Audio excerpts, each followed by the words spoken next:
Welcome, everyone, this afternoon, evening, wherever you are in the world.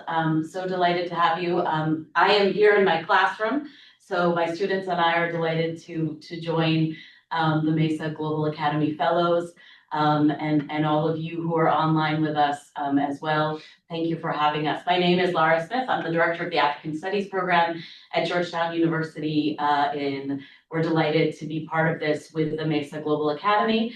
As a co-sponsor, as well as with the Center for Contemporary Arab Studies here at Georgetown as well. We're so excited to hear from our colleagues, the two fellows who will present today on this incredibly important set of research topics. So the plan will be that we'll hear a little bit more about the MESA Global Academy. We'll go right into, I will read the bios of our two speakers, and then we'll go right into the talks. A colleague from CCAS will join us to provide just some comments, and we'll moderate the questions and answers. So if you have a question, please save them to the end, and we'll make sure to have time for question and answers. Please, Jerry. Yeah. Okay, I just wanted to say hi and say a few words about the MESA Global Academy for those of you who are not perhaps familiar with it. MESA Global Academy is an initiative of MESA, the Middle East Studies Association, and which is a scholarly institution that fosters the study of the Middle East, constructed, very broadly, and defend academic freedoms too. So MESA Global Academy is a program that supports scholars who have, due to wars and repression, had to leave their home countries, and from Afghanistan to Yemen, basically. And we provide a community to our MESA Global Academy fellows. And thanks to our truly, truly wonderful partners, like Lara and the Contemporary Arab Studies Center, we provide opportunities for our fellows to share their research with you all and create knowledge all together, basically. So please find more information about the MESA Global Academy and MESA, and feel free to email me with any questions you might have about the program, how you can be a partner, how you can join as a scholar, etc. And again, thank you. Thank you so much, Lara, to Rochelle, who's not here just yet, and also Mimi. And now I have to stop talking so you actually get to hear our fellows. Absolutely. Thank you so much. And it's been a pleasure planning this and thinking about this collectively, because the spaces are shared spaces for all of us, and we think about these regions really capaciously and broadly. So it's really a delight for us in African studies to work with our colleagues in Middle East studies as well. So I will read a short bio for the two presenters so that we get some sense of the amazing career tracks that they've had before they present their research projects. The first speaker will be Associate Professor Ibtisam Idris. She's a sociologist with a PhD in sociology and social anthropology from the University of Khartoum. Her research and teaching spans gender, migration, urban livelihoods, and societal health, with a strong foundation in qualitative methodologies and contemporary expertise in quantitative approaches. As an educator in medical sociology, she has examined a broad range of social issues affecting women, children, and marginalized communities, particularly those impacted by conflict and displacement. Her recent work investigates the socioeconomic conditions and resilience strategies of vulnerable populations, exploring intersections of gender, migration, and urban survival in one of Sudan's key border regions, offering insights into how structural inequalities shape everyday life in fragile and transitional settings. In addition to her core research areas, Professor Idris is actively engaged in examining gender disparities in STEM and artificial intelligence. Her work addresses the systemic barriers limiting women's participation in technology sectors, the implications of algorithmic bias, and the socio-technical forces that either reinforce or challenge existing gender inequalities. Our second speaker will be Professor Amira Badri, who received her PhD in Social Development Studies from the University of Reading, UK. She is currently a visiting fellow at the European University Institute Migration Policy Center and a fellow of the MESA Global Academy. Before, she was a visiting professor at the University of Florence, stationed by IIE SRF. She worked in Gulf universities for 15 years. She was a key member in establishing master's programs and curricula in rural sustainable development, gender and development, and gender, migration, and multiculturalism in Ahmad University for Women. She also established women and youth advocacy and training centers in rural areas. She's a member in the UN Academic Impact for SDG 5. She is the author of the book Fundamentals of Development and Social Planning, which is published in Arabic. She conducts interdisciplinary research on migration issues, including labor migrants in Arabia and in Europe, Italy, policy analysis of displaced and refugee people, and most recently, ethnographic work with Sudanese displaced populations since April 2024. Her research engages with themes concerning globalization, development, and gender-based approaches using both quantitative and qualitative methods. She's currently working on another edited book on migration and gender, together with our other speaker, Professor Ibtisam Badri. So with that, I will turn it over. I think Professor Ibtisam, you will be, it says Ibtisam Badri, which I think should be Ibtisam Idris, is that right? So I will turn it over to you, our first speaker, Professor Ibtisam, I believe, and you will be able to share your presentation with us.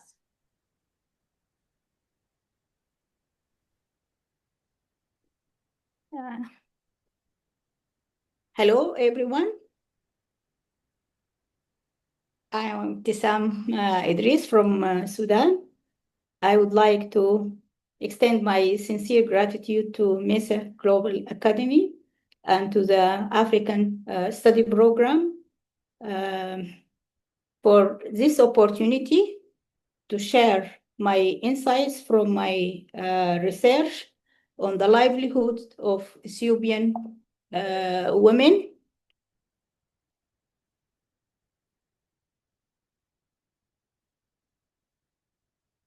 The livelihood of Ethiopian women in Kassala town, which is a town in Eastern Sudan. The presentation highlights some key dimensions of their socioeconomic experience, situating it within the framework of border studies and livelihood studies. I'm going to share my presentation with you.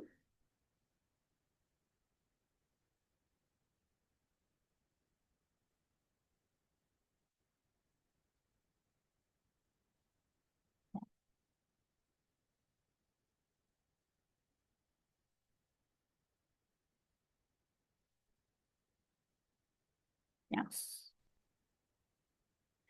The title of the presentation is Ethiopian Females in Kassala Town, Identity Crisis, Boundary Making, and the Politics of Belonging. This is the content of the presentation. This study is conducted in Kassala Town, Eastern Sudan, during the period 2014 and 2018. Kassala is a town characterized by a long-standing of migration flow from Ethiopian, from border communities, Ethiopian, particularly women migration. Ethiopian women commonly work in informal sector, such as domestic labor, small-scale trade, and service work. Many of them work in Souq Gargaf in Kassala, making them visible and vulnerable within a public place. This is a map of Sudan, and this is Kassala district, and this is Kassala town where the study is conducted.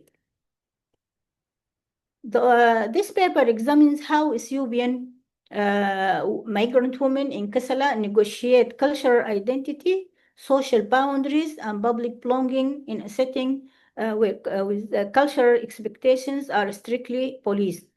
It explores how dress, language, and social perception functions as identity markers within unequal power relations.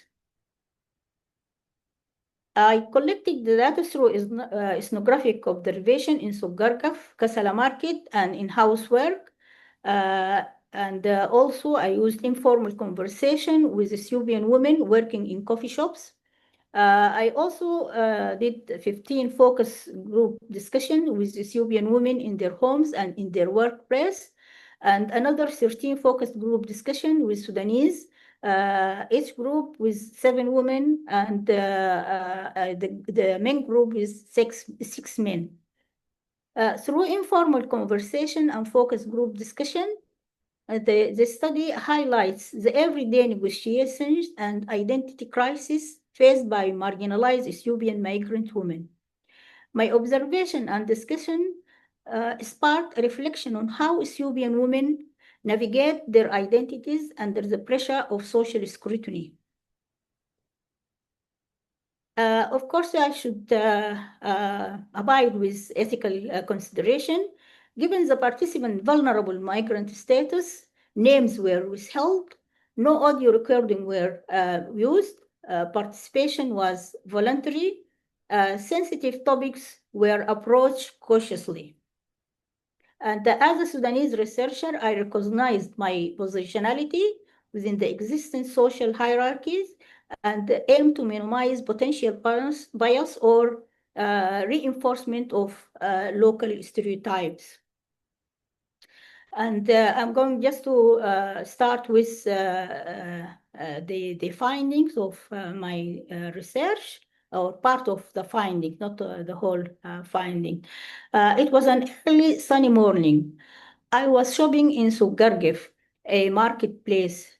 Sugargef was a newly established market in Kassala town, located far away from the city center.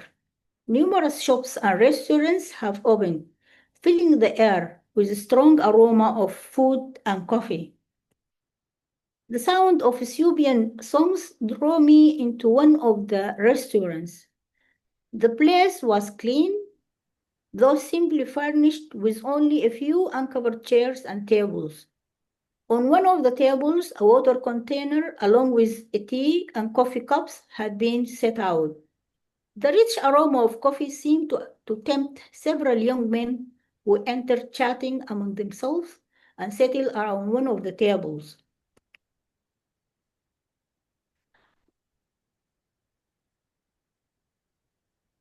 Sorry.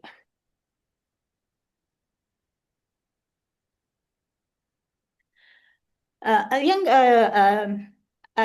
entered into one of these shops, and I found one of these Ethiopian women serving coffee and tea. I ordered a cup of tea and starting chatting with her. I commented, "Your top is beautiful. You seem to wear it properly, just like Sudanese women." Smiling, she answered, "I have been here in Sudan for 2 years. I was working for a few months in Khartoum, where I learned some Arabic, and I used to dress normally. Since I first came to Kassala, my friends told me that I should wear top. Otherwise, the police will not let me work in the market." This is the Sudanese top, the pictures of Sudanese top. I don't know, is it clear for you? Yes, it is. Yes. Yeah. I asked, "What do you mean by normally?" She quickly answered, "Just like what I used to wear when I was in my country." One of the young men who seemed to be listening to our conversation commented, "This is natural. They should respect our culture, or we will not let them to work here." At that point, I didn't want to continue with the conversation. I thanked her for the coffee and for the tea and went out of the shop. But 2 words were still occupying my mind: natural and normal. Are they referring to the same thing? Her narrative provided a foundation for examining how cultural markers, particularly dress, function a contested arena of identity negotiation within multicultural social contexts. This negotiation is shaped not only by social expectations, but also by understanding power relations, mechanism of surveillance, and vulnerabilities associated with gender. In the evening, in a group discussion, I met with 5 Ethiopian females in their home for a further discussion. One young woman commented, I wear abaya. This is abaya. I wear abaya in the souk to protect myself. Most of my customers are young men. Although I have no trouble with them, I'm not a Muslim. But sometimes by wearing abaya, I pretended to be so. Another participant added, it is because of our fear of the police that we should wear either top or abaya. In our country, we are free to wear whatever we like. Here, it is different. We are not free. A girl who is 20 told her story when she was walking with her friend to the church on Sunday, wearing zuria, the traditional women national dress in Ethiopia. Unfortunately, we were caught by the police and we pay money to be released. So if we dress like Sudanese, we can move freely. We don't want to get into troubles. We decided not to wear zuria and not to go to the church anymore. Ethiopian women reported adopting Sudanese clothes primarily for safety, wear abaya to avoid harassment despite not being Muslim.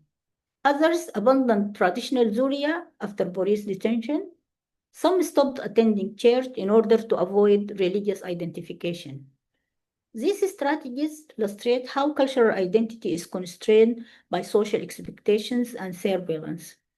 As per social identity theory, women attempt to align with in-group norms to gain social acceptance. Dress emerged as a particularly identity marker for Ethiopian women in Kassala. Clothing styles associated with Ethiopian femininity may be members of the host community as markers of moral differences, foreignness, or social deviance. As a result, women often modify their dress to align with the local expectations of modesty and respectability. Cultural identity or belonging to a particular culture in recent decades is referring to the new form of identification, which breaks down the understanding of the individual as a coherent whole, subject into a collection of various cultural identities or markers. From discussions, it seems that identity is influenced by positive or negative experiences in a social setting, especially for marginalized and migrant groups. But is it possible for identity to evolve to a higher level of functioning and challenging life experiences? To investigate this question, I conducted discussions with 2 groups from Kassala community, one composed of 7 women and the other of 6 men. My central aim was to explore the perceptions and identities they attribute to Ethiopian women. The men group highlighted differences in culture, religion, and language, while the women group, alongside acknowledging these distinctions, voiced concern about disease, which they believed Ethiopian might transmit. A married Sudanese woman elaborated in a hostile manner. I think we are different. We have different values and beliefs and different cultures. We speak different languages. I don't trust those women. They can easily steal our husband, or they can tempt them to have sex. They spoiled our youth and attracted them to drink coffee and to eat food which they make in their restaurants. We don't know what else they offer them. They should not be allowed to work in our homes and in the market, or even to enter the country. I wonder, is it a feeling of difference or is it an attitude that rejects the other? From the focus group discussions, it was clear that Sudanese revealed a strong process of othering. Such attitudes strengthen in group cohesion while delegitimizing the other. They also reinforce the ethnic boundary described by Bars in 1969, marked Ethiopian women as perpetual outsider regardless of their performance. Beyond race, language and behavior also function as the identity marker. Accent, modes of speech, and bodily compartment can signal foreignness, invite scrutiny. Ethiopian women may limit their use of their native language in public or a local speech pattern to avoid drawing attention. When it's not clear for me. I'm sorry. This linguistic, when they enter first in Sudan, they work in housework to learn the language. This linguistic adaptation enables them to communicate and to integrate more, since language, like dress, operates as a social marker, signaling belonging and respectability within society. Both language and dress are outward signs that others read to interpret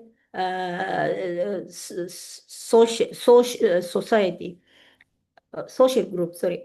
Ethiopian women domestic work provides them with opportunities to accept, just as adopting local dress codes helps them to navigate expectations. In both cases, they think these markers reduce social distances and facilitate acceptance. Paradoxically, Sudanese people enjoy Ethiopian music, drink Ethiopian coffee, wear Ethiopian dress during various social occasions. Food habits have also shifted, with Ethiopian cuisine often prepared and served at homes, particularly at weddings. Enjoying Ethiopian music, food, and coffee show how cultural practices can identify boundaries. Yet, as Sudanese, we are far from homogeneous. We speak different languages and dialects, belong to different ethnic groups, and follow varied belief systems. Can we truly claim to share similar social identities? This paradox highlights that behavior is selective, shaped by context and situation in which we find ourselves. Social identity posits that individuals derive a sense of self from their group membership, and maintain positive identity by differentiating the in-group from the out-group. In Kassala, Sudanese communities act as in-group, defining what is acceptable, respectable, or normal, while Ethiopian women form an out-group perceived through stereotypes related to morality, sexuality, and disease. These categorizations are central to how host community interpret Ethiopian women presence and behavior. Bars, on the other hand, argues that ethnic groups are defined by boundaries, not by fixed cultural traits. Boundaries are maintained through socially recognized markers such as race, language, and behavior. In this context, Ethiopian women dress becomes a contested boundary marker. Sudanese actors reinforce boundaries through police surveillance, moral judgment, and social exclusion. While social identity theory and ethnic boundary theory provided insights to identity theories, offer additional depths for modern identity theories, and offer additional depths for understanding Ethiopian women realities in Kassala. Butler's theory of performativity suggests that identity performances simply voluntary but shaped by dominant norms. Ethiopian women must conform to Sudanese gender expectation modes, religious code, dress, and quietness to return safe. Their performance are therefore compelled, not merely strategic. However, Ethiopian women's identities are constrained by structural pressure, immigration policy, patriarchal norms, and racialized stereotypes. Self-categorization theory helps to explain why Sudanese perception of Ethiopian women remain fixed even when these women adopt local dress. Out-group categorization proceed interaction, limiting the power of performance. Ethiopian women experience overlapping marginalization as women, as migrants or refugees, as workers in informal sectors, as members of racialized ethnic groups. And thus, identity is not only performed, but also regulated, shaped by social inequalities. Living in a new culture and functioning according to different different and sometimes mysterious set of norms can create an identity crisis and often brings a feeling of alienation and frustration among the Ethiopian females.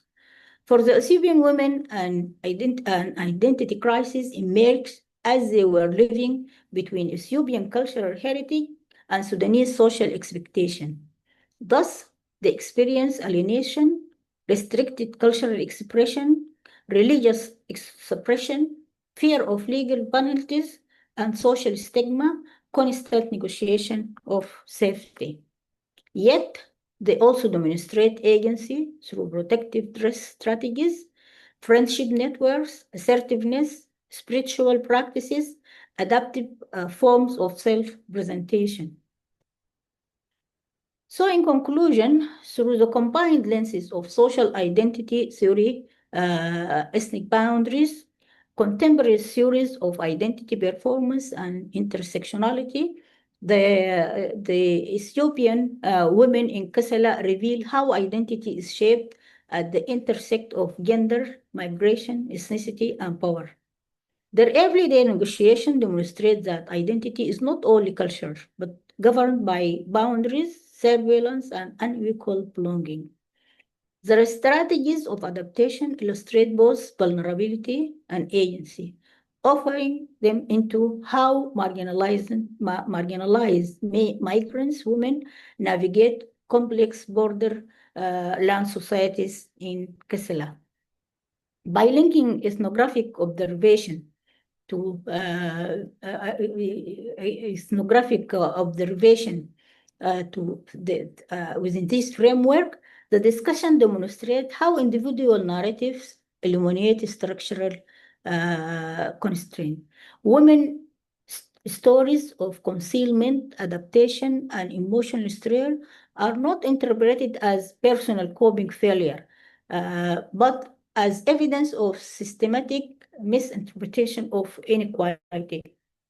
In this way, the methods, discussion linkages, enforces the paper's central argument that identity negotiation among Ethiopian women in Kassala is a socially expected process embodied in unequal relation of power.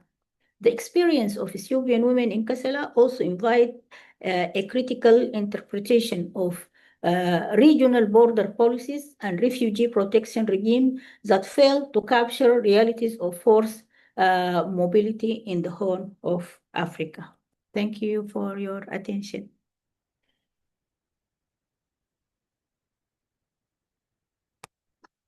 And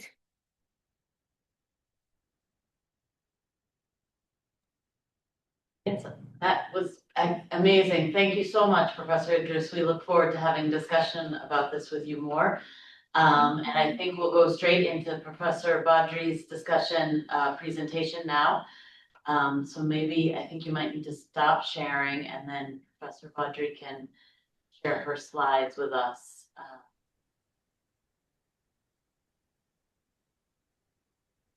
Are you able to stop the screen sharing? Perfect. Yes, thank you so much. And Yeah, hello. yes, are you there? I'm so glad to be today with you here, and I have the privilege that to be with you in joining this group of this scholars from American universities, especially the Georgetown University, the African Studies Center. And I'm extended my thanks to Kirin from MESA. Sorry, I didn't put the video on. Okay, here is the video. Okay, so thank you for those who are here. I'm trying actually to share my screen for the research. So here it is. I have to open it, is it? Yeah. So here it is. Is it clear for you? Yes. Okay. Yeah, this research actually started in, it has not finished yet. It started in last August, and we just collect the data. And we are in the process of the analysis. So the research title is that gender resilience in Sudan's disrupted informal economy.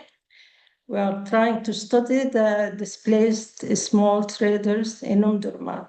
I'm extended from this floor. My colleague, actually not a colleague, she is now my colleague, but she was my student long time ago. Huwaida Abubakr, she is still in Omdurman and facing all this war. And she managed actually to roam around Omdurman to collect the data and to meet some small traders who flee from different areas of Sudan, especially those who came from North Darfur and West Darfur, and those who came from South Kordofan and North Kordofan, and also some others who came from Omdurman, especially west of Omdurman, which is not safe. The area of the research, it is here. Sorry. The area of the research is in Omdurman, particularly the north part of Omdurman. The north part of Omdurman, it is one of the most of the, it is a safe area up to date. And many people, they came from, whether from Omdurman or other parts, and they just stationed in this area, which is, it is a quite big area actually. It extended, reached about 6,000 kilometers. So it is in the north of Omdurman. The research is, sorry, where we are here.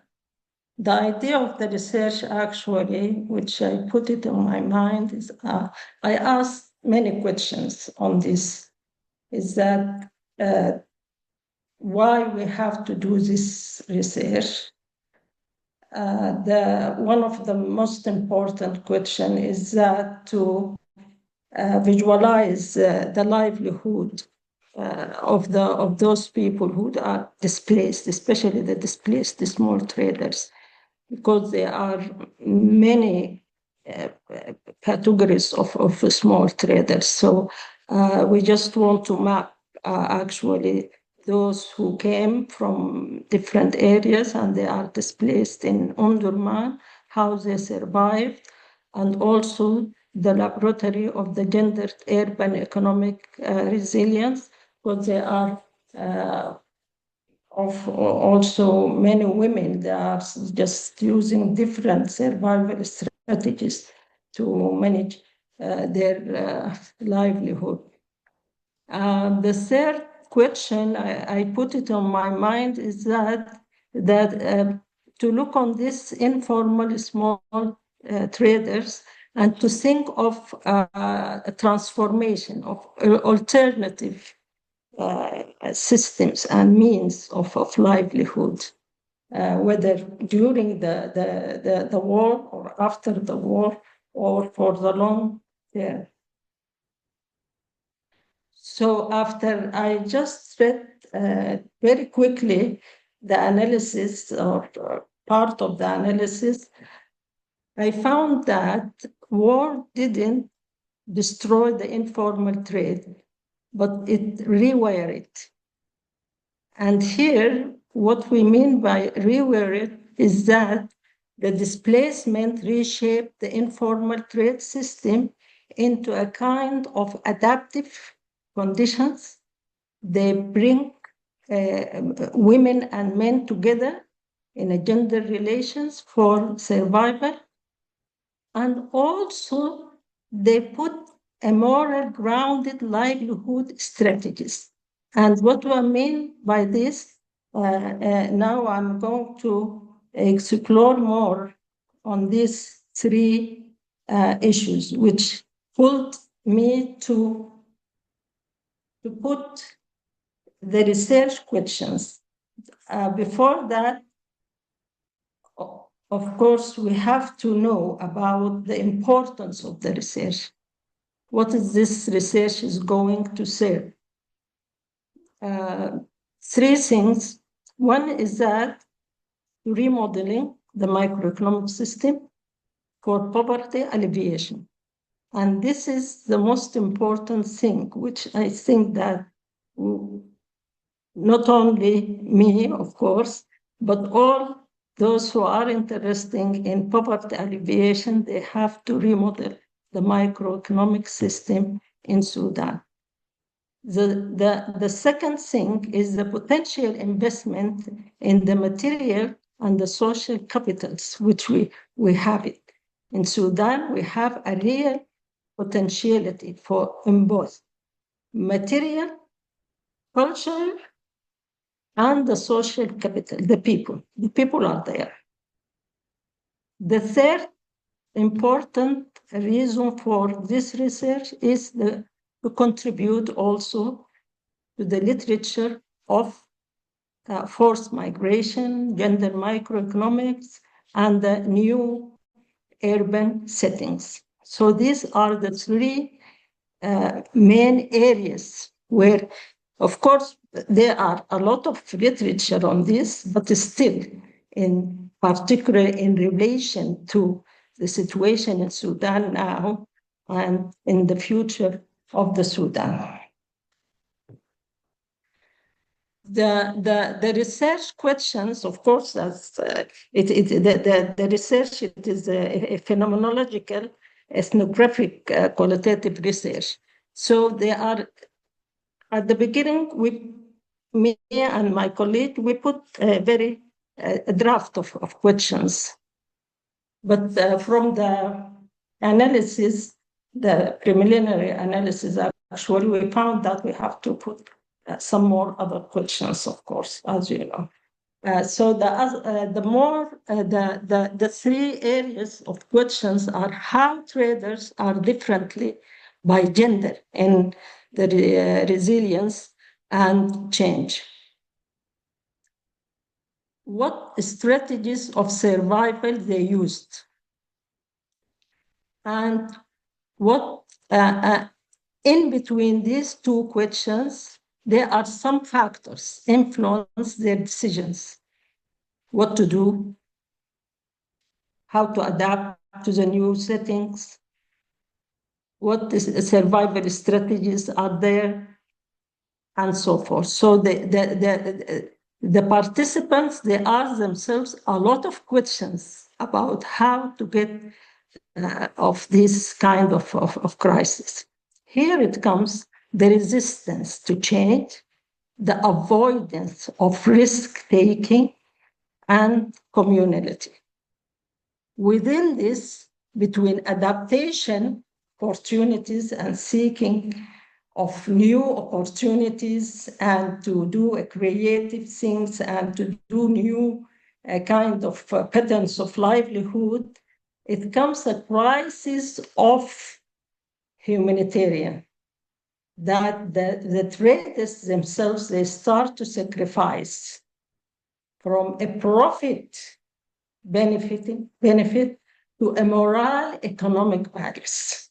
So here a new question and a new concept emerge: moral economic values. Here I'm going to show you what we mean by these moral economic values. The conceptual framework, which I put it, is that addressing these three things, as it comes from the research questions: the gender livelihood, strategic survival mechanism, and the mesoeconomy, the new economic,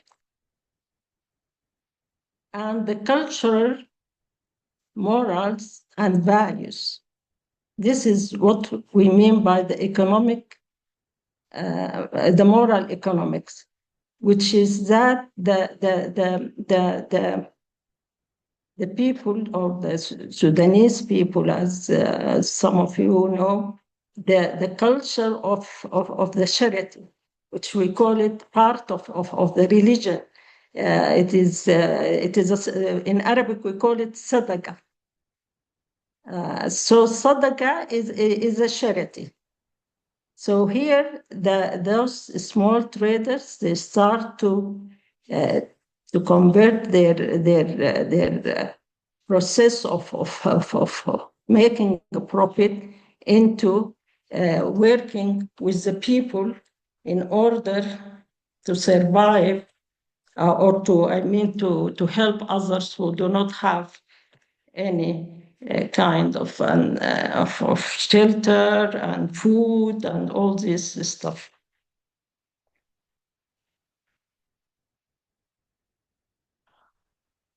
Yeah, the research design, as I mentioned, it is a phenomenological design, and actually we try to collect the data, as my colleague collected data from 5 men and 6 women who are actually. Is the screen full for you managed to see this, or?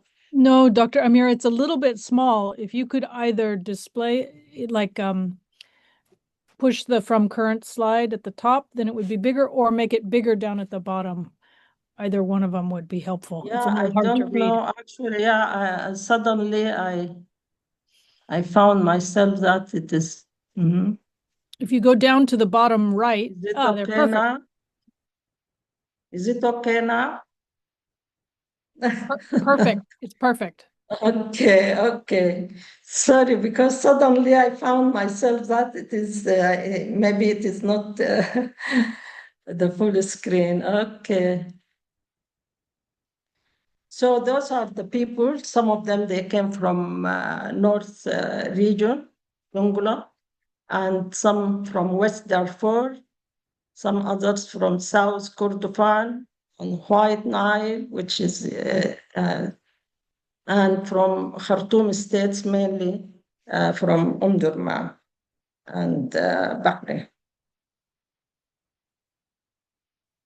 And some of them, they are located actually in Thawra, which is north of Omdurman, and some others from in Banat, and Morada, which is the eastern part of Omdurman. And this is what I showed at the beginning, is the area, which is a really huge area, especially the one in the north. Most of these safe places, it is a military base. That's why it is safe. The livelihood journey of the participants actually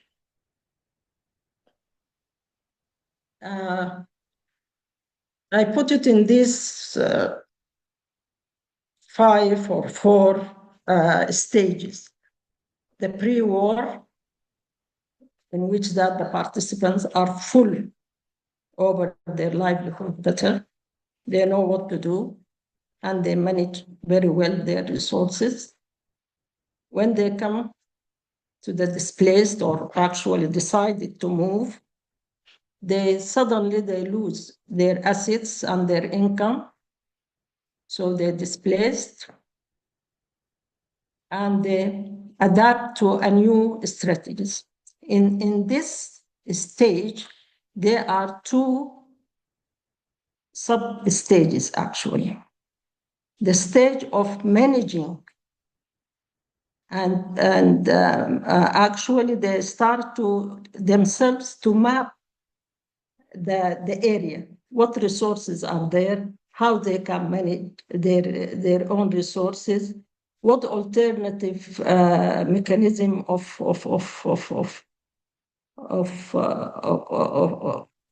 activities they can engage, how to make a networking with those who have a similar interest and similar resources in order to manage their economic activities.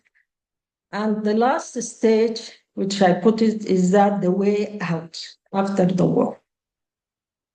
So the research, the analysis orientation of this research, they map the livelihood transitions as perceived by the people themselves, and to assess the informal safety nets, and to examine the gendered strategies. And here, both women and men, they are suffering, but they come together in one way or another, especially when they put themselves into this moral economics. And the setting, the fourth analysis orientation, is the setting of creative productive system, whether through the eyes of the participants themselves or through our own eyes. Is that what is better for them in order to break this circle of poverty, or this kind of microeconomic system.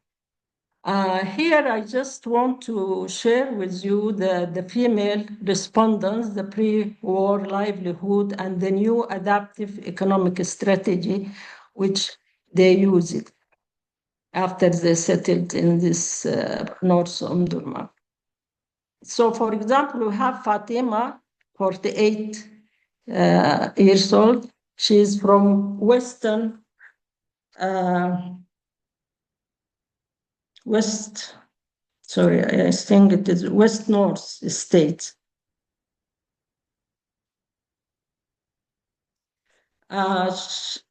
She was a school food vendor. So she regularly, every day in the morning, she is taking her food and going to school. She sells all her food there and gain money, and even the school, they pay her part of as a vendor.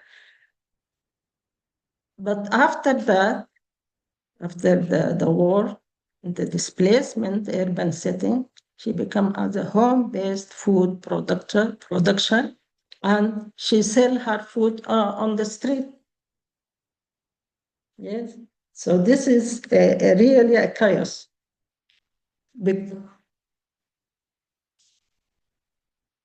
she is in the street during the war. Can you imagine with me? And she's doing her the food from a very little amount of products. Mayada, 24, she came from North State, the northern state, Dongola. She was the owner of a bookshop. She has a bookshop there in Dongola. I mean in North State. And then now she's working in a small stationery as a gift in the gift store. She's just wrapping gifts, small gifts, or any kind of. So she's doing just a wrapping of this, whether stationery or gifts or whatever. So it is not a stable kind of work, okay? She was an owner of a bookshop, and now she's just Noor certified owner a grocery shop and produce and sell, and now she is selling kisra. She was an owner of a grocery, and now she is selling kisra also on the street.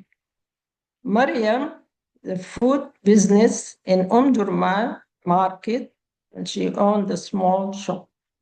And now she is resuming on the same work, but it is at the street. Ni'mat,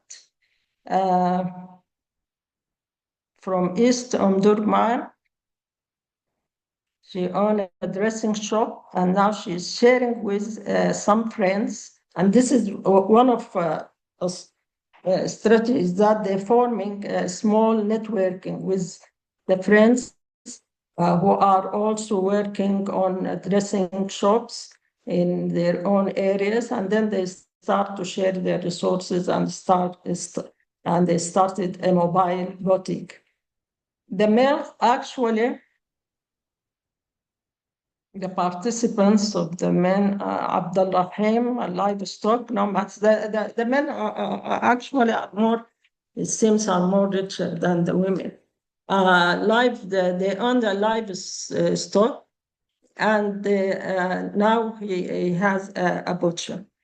And Muhammad Nala, he is an owner of a traditional female dressing business, and this is a very famous Sudanese dressing, a top, we call it top. This man, he owned this in Durman and North Khartoum, and he continued on the same business. Another one is a livestock rearing. They came from South Kordofan, small restaurants for meat and kitchen and chicken, dishes and sandwiches. Zakaria has a livestock rearing and a butcher shop.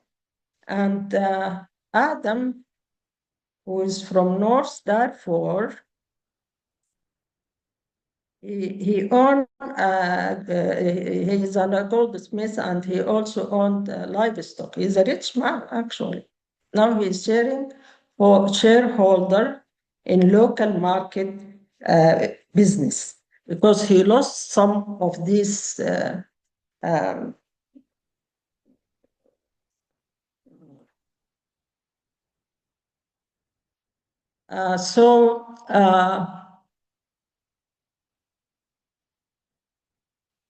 here is some of the adaptive strategy used by some of the women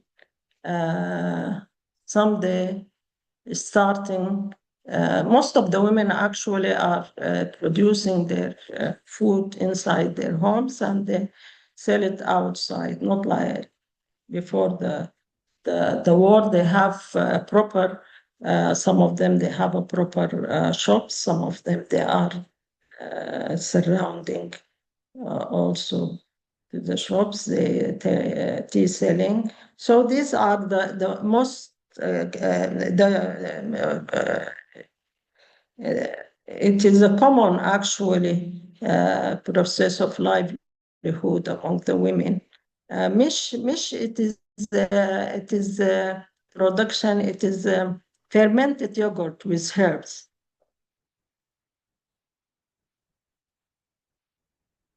The gender patterns of the economic adaptation, which used by the women, as I mentioned here. One of the women, Fatima, she said that, I'm not poor. Whenever you can eat and you can produce and you can work every day, then you are not poor. So here it means that she puts a value on the work, and that work is everything for her. And whenever you work, you do work for a rizik, it means that working to get money, okay? Work to get money. I'm poor. The other lady, Omnia, she said, I'm poor because I don't have money, but I'm rich because I have the ability to offer and help others. So here, she's valuing a kind of community work, and also she valued and she's thinking that whenever you are being there in the community and doing something, it means that you are rich. It is not necessarily to have money, but still she thinks that she's poor because she hasn't got money as a resource for exchanging the other necessity things. Here is, she shared what we call it at the beginning, as I mentioned, shared resilience through the moral economy. And here, this moral economy are those communal kitchen, in which that many people from the community, they came together to cook food for others, for those who can not afford to eat or to buy food or whatever they need. So these are what we call it takia, which is a kind of a takeaway kitchen. It is available in the community there, especially during the war. And this is a part of the culture, of the Sudanese culture, is that to serve food for those who need. And that is why, despite, of course, the humanitarian aids, which is, it comes in a kind of food, but the people in Sudan, they're many. And they're many actually through those small traders. Some of them, they sacrifice their goods for this kind of takeaway kitchens. So in this case here, the moral economy is part or parcel of this microeconomic survival strategy. So I put actual morality and community step for community stability. It is a part of a community development approach, actually. It is not only including the kitchen, the takeaway kitchen, but also the housing solidarity. Because many people, they came from different areas, and they are stationed in empty houses or in the schools, because most of the schools or all of the schools closed. What I'm proposing actually a new model.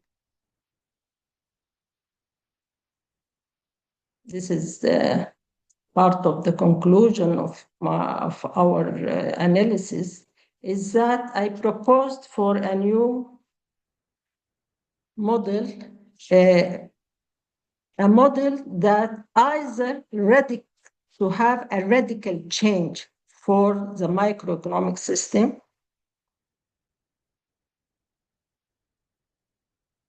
how either to change it totally into a kind of a microeconomic, that to bring all those people in a macroeconomic sector, which involved, of course, high technical advanced training. And that it means that in Sudan, we have to work hard in order to move into this new capitalism system.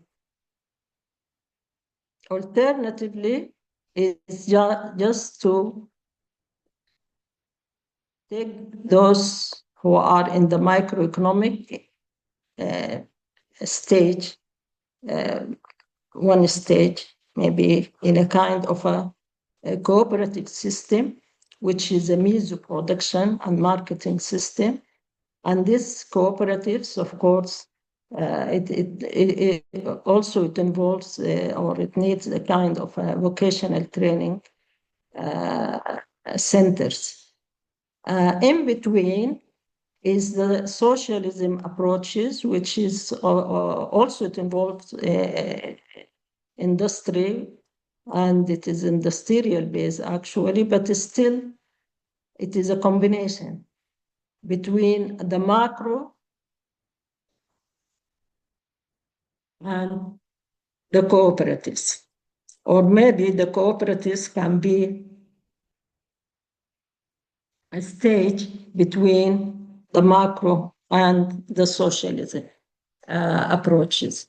So these three systems, I think, if we focus, and this is what I think that our research, it may end with this, is that to bring these three systems in order to move or to transform this microeconomic system. Yeah. In the literature, actually, I just want to go back to the literature, which I focused on it, is that the questions of the theories. I don't know where is it, but I went through the theories which are relevant to this to bring what is, when we talk about the gender resilience and how to bring together the gender issue in this research, I look into the studies done by Caroline and Moser and Nadia Kabir. They mentioned a lot on these things in the role of empowering women in the microeconomic. And also I looked on Louise, who talked a lot, or who wrote a lot on these issues of transferring the microeconomic to a macroeconomic sector, and that was in Europe and in USA after the first and after the Second World War. And also I looked on Sin, Amartya Sin, who wrote a lot about poverty alleviation, and that there are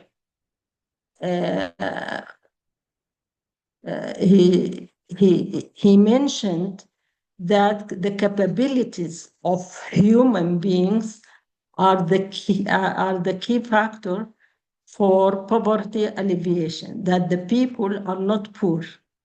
But if they use their capacities and their capabilities and their own social capitals, they can pass their poverty. Also, I looked on literature which is wrote specifically on the starvation in Sudan in 1980s and 1970s, and again in 2000 during the starvation in Darfur, and then the first starvation in 1980s, which happened in North and South Kordofan. So this means that Sudan passed since the 1970s, 80s, and 20s, and now in this century,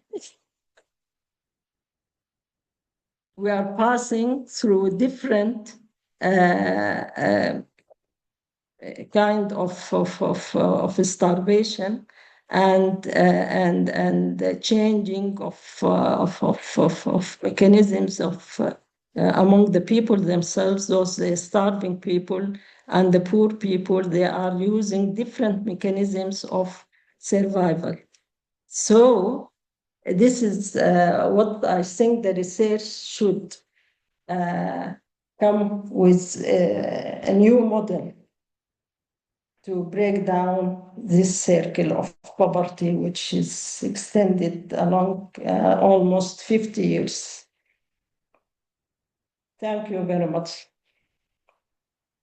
Thank you. And I think Rochelle is going to step in, and we'll see if we're gonna what kind of questions we'll get.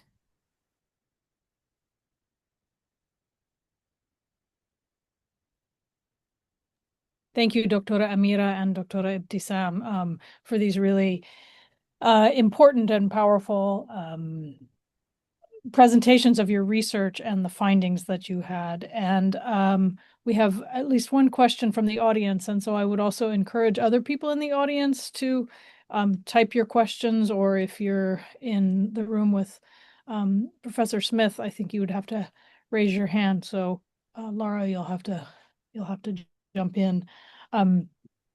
But I wanted to make just a few comments.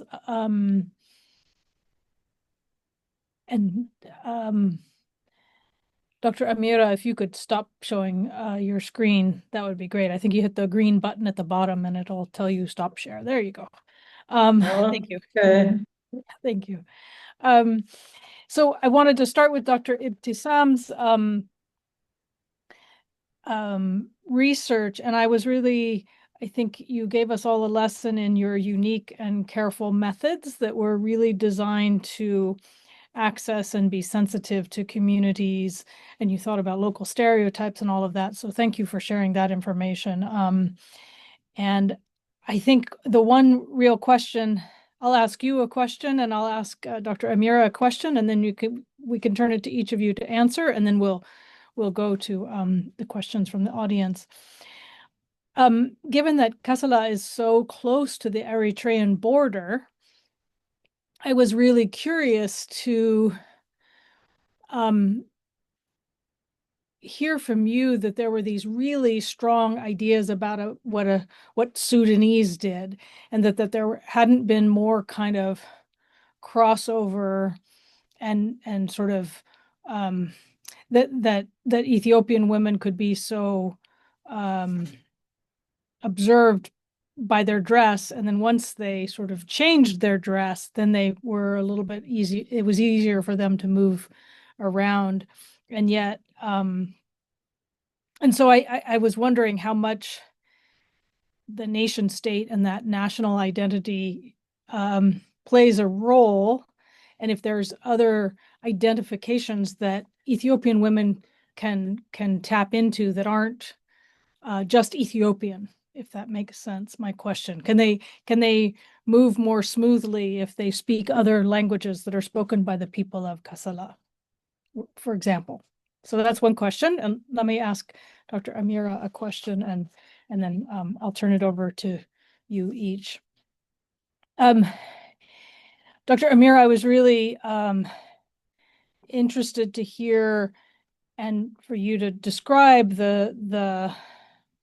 these traders and these economic systems that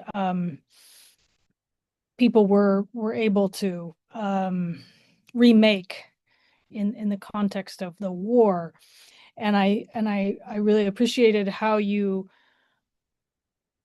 framed the kind of changes from people to thinking about a profit economy or their own personal profit to one with more moral economic values, and the resilience mechanisms built within there. And it was really beautiful to hear people's expressions about both being poor and being rich in different ways.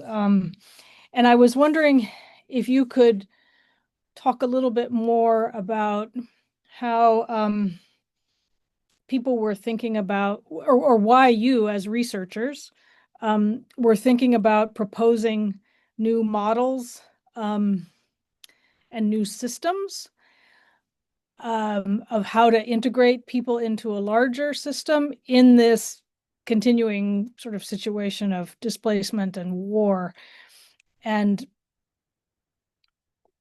as I was listening to you talk about this, I wondered how, whether these people would return to their homes, and if so, would they return to their previous occupations, or did you think that they were going to stay in Omdurman and then therefore kind of be part of rebuilding the Omdurman and that kind of central economy around the capital area?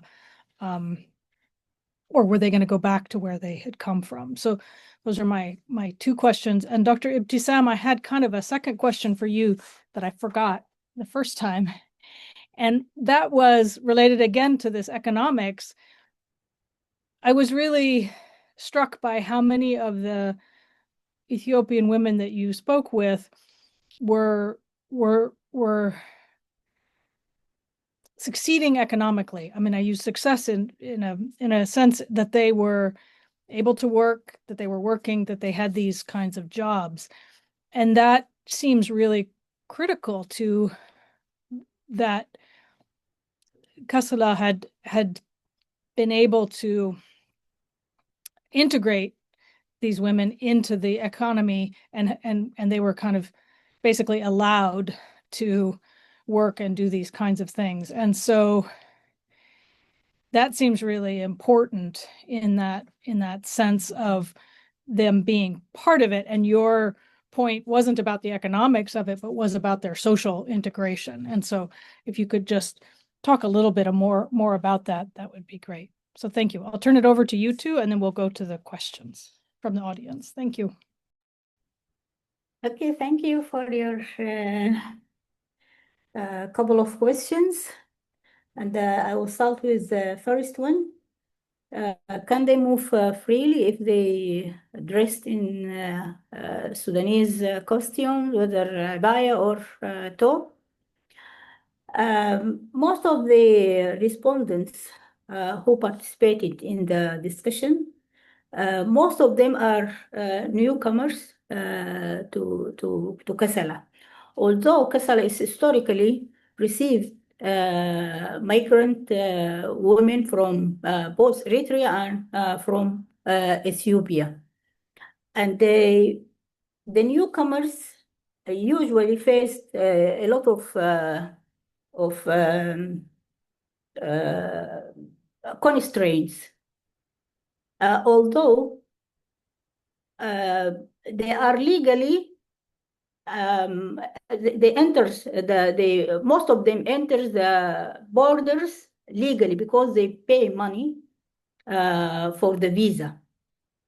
And when they start work, they should have a license to start their work, and they pay for this license. Despite this, they are not accepted by the community.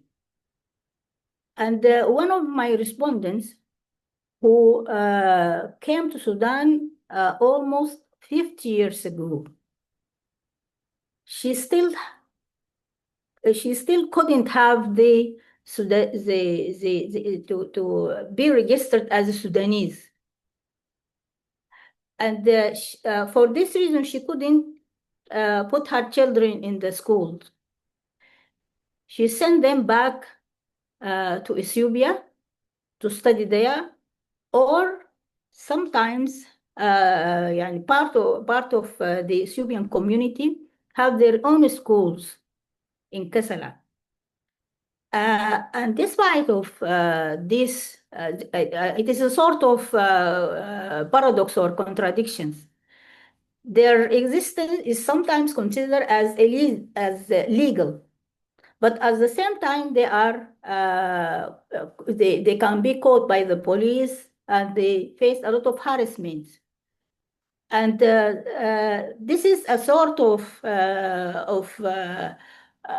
a contradiction between the legal status of those Ethiopian women as legal migrants, and at the same time they are considered as illegal. Their existence is illegal in Kassala, and this is one of the challenges they are facing in Kassala, even before of the war.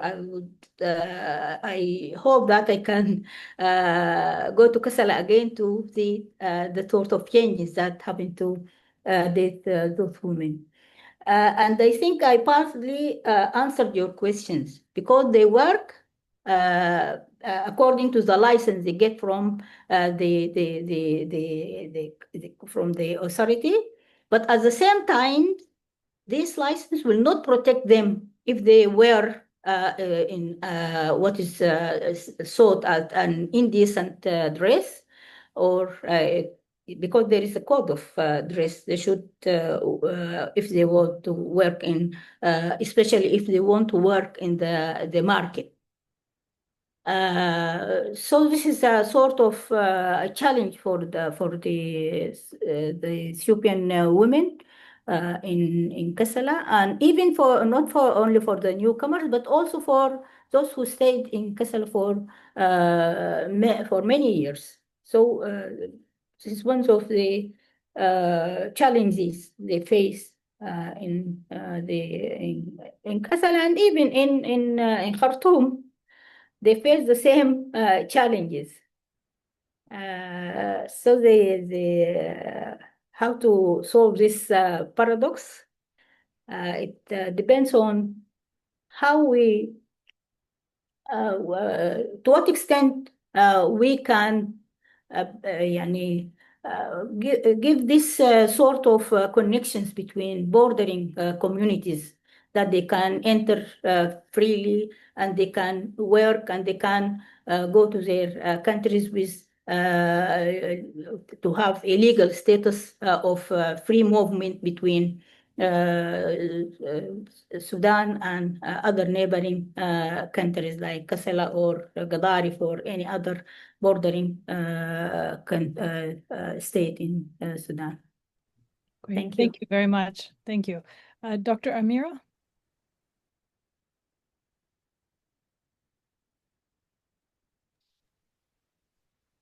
Yeah. So yes, regarding your question, if you are asking about, I think this, can you repeat it again, please? Sorry. Yes, so I was interested in, so these people that you were doing research with in northern Omdurman are displaced from many parts of Sudan. I mean, you mentioned northern and Kordofan and Darfur and other places.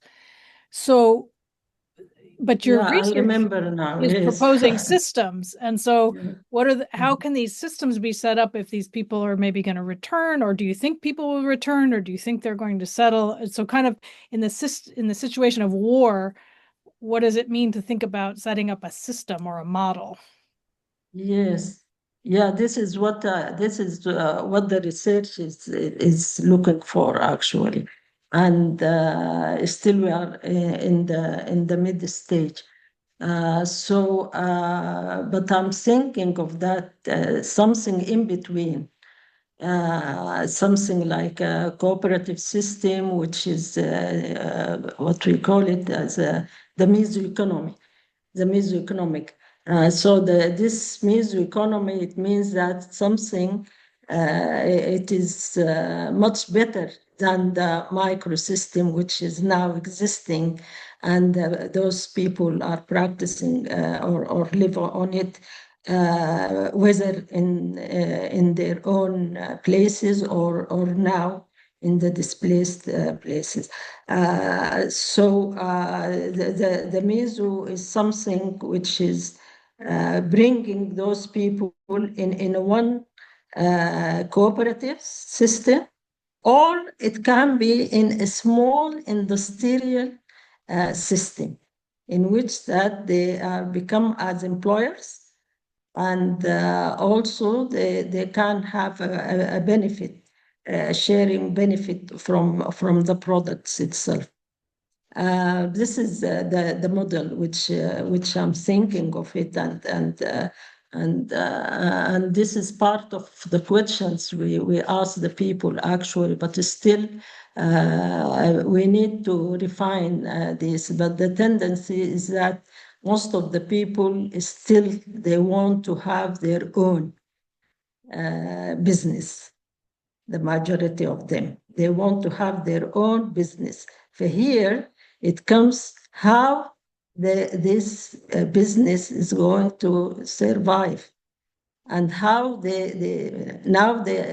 came into a kind of a chaos actually, this crisis which bring them into a displaced situation in which they lose their assets. So here it comes that they have to think of a better way Dear Amira, I as don't want to cut you alternative, not short, but only as to maybe either Laura's or. students Sorry. Sorry, I don't want to cut you short, but we are running out of time, and I see Laura's hands up. So I'm thinking maybe her students have some questions. Yes, I'm sorry to cut you short too, Amira. Thank you for the excellent questions and answers. We do have at least one question here from the students, if that's okay, while we have a little bit of time. Yes, we love to hear the students' voice. Thank you. Come on, yeah, go ahead, Jack. Can you guys hear me okay from here? Thank you, professors, for presenting your research. We all found it very interesting. Professor Ibtisam, you mentioned that the souk where you were interviewing in Kassala town was outside of the city center. And I'd be curious how you think that impacted the types of respondents you encountered as well as their answers.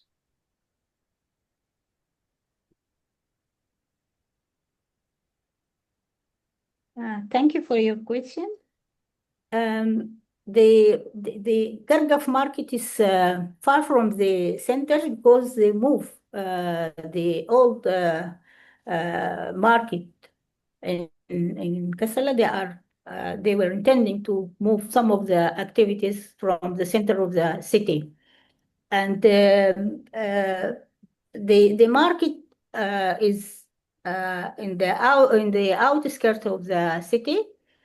But I don't think this will affect in their response to the questions, because the opening time of the hours of the market end before sunset. So they return back to their homes, which is inside the city.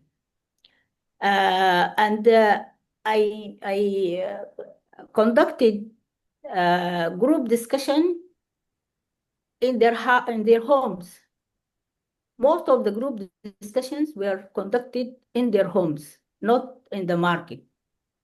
Few discussions, interviews with individual women in the market, but most of the group discussions were conducted in their homes. So I don't think the market, if it is remote, will impact their answers. And I intended not to interrupt their work. I depend on observation in the market rather than interviews. And I conducted the interviews in home because they can feel free to answer, and they can and from my observation with their the interaction between them and between their neighbors, some of them are Sudanese. So all these observations helped me to interpret some of the networking they did with their they have with their neighbors and with the general community in the town. Thank you. So we have a question also. Oh, Lara, did your students have another question? No, I think we just want to thank you for that answer. Thank you. Okay. There's a question online, so let me read it. It's from Sayed Masoud Nouri, and he says, do Sudanese laws recognize the daily activities of housewives as domestic labor? If not, what do you think is the main obstacle? Is it lawmakers' attitudes or societal perceptions, both, or something else?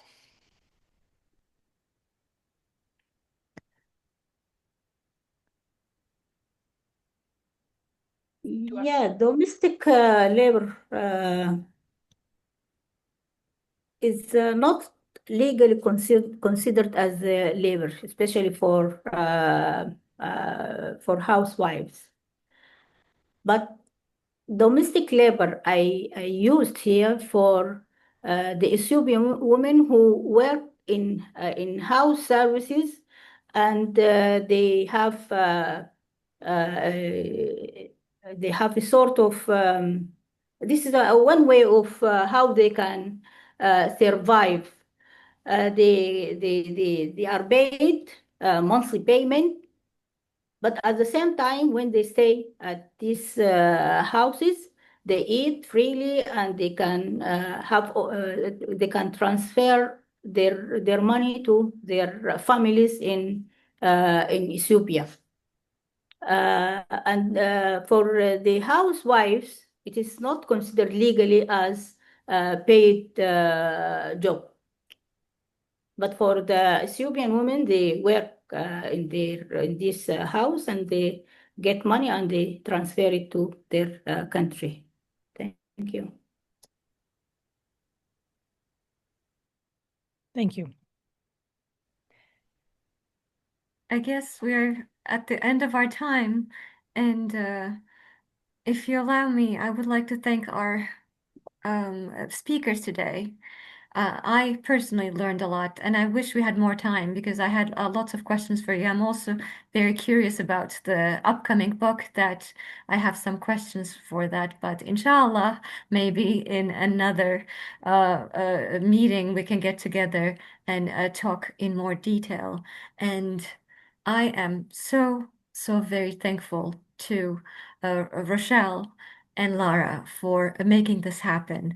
Also, our colleagues who are not here right now to enable this wonderful gathering to happen. We can only function with our colleagues and with our partners, as your research actually showed too, both Ibtisam and Amira. And I'll leave it at that, and give it to Lara and Rochelle to say the last words. Thank you very much. Thank you. I would just say thank you so much for sharing your really interesting and important research. And I too look forward to this book that you are working on together. And Anita Fabos, who had to leave because she had to go teach, she also said she can't wait for the book to come out. So I'll hand it to you, Lara. And thank you so much for being part of this. Thank you. With your Yeah. support, we will finish the book. Yes, You will, thank you very inshallah. much.